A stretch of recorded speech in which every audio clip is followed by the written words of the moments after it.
The first time it happened, I dismissed it as exhaustion. A long shift, the hum of the refrigerators, the sterile smell. It plays tricks on your mind. You see a shadow flicker in the corner of your eye, hear a whisper that sounds like your name on the wind, but then it happened again and again. It's one thing to work with the deceased. It's another thing entirely when they don't seem to stay. Well, deceased. My name is Alex, and for the past 5 years, I've worked as a mortuary technician. Most people think it's a grim job, and they're not wrong.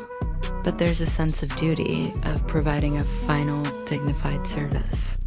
I've always been proud of that. I treat every person who comes through those doors with the utmost respect. I learn their stories, what little I can from the files.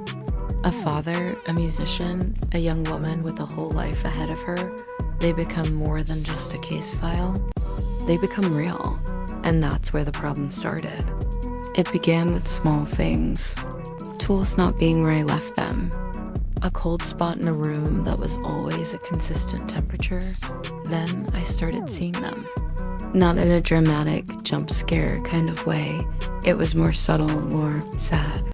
I'd be finishing my paperwork and I'd see Mr. Henderson, an elderly man who passed peacefully, just standing by the door, looking lost.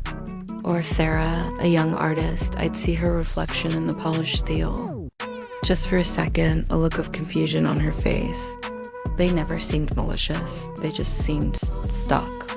And the fear I felt wasn't just for me, it was a deep, aching sorrow for them. My nights became sleepless. Every creak of my apartment building sounded like footsteps down the morgue's hallway. I close my eyes and see their faces, not as they were on my table, but as they appeared in my periphery, ethereal and restless. The fear was constant, a cold knot in my stomach that never went away. I was living in a ghost story of my own making, surrounded by the people I was supposed to help find peace. I couldn't talk to anyone about it. Who would believe me? They'd think I was cracking under the pressure, that the job had finally gotten to me. And maybe it had, but not in the way they'd think. This wasn't just stress, it was something more. I felt a responsibility that went beyond my job description. These weren't just spirits. They were the people I had cared for. Their unrest felt like my failure. I knew I couldn't go on like this. The constant fear was one thing, but the feeling of letting them down was so much worse. I had to do something for my own sanity and for them.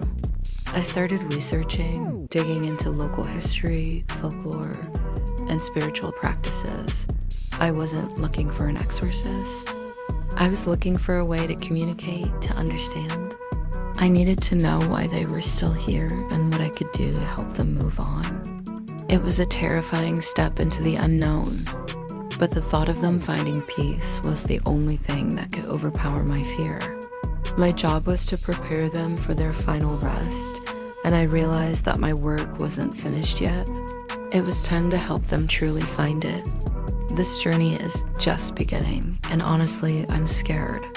But I also feel a glimmer of hope. If you've ever felt something you can't explain, you're not alone. Thanks for listening to my story. If you want to see what happens next, please follow along and subscribe. I'd appreciate the company.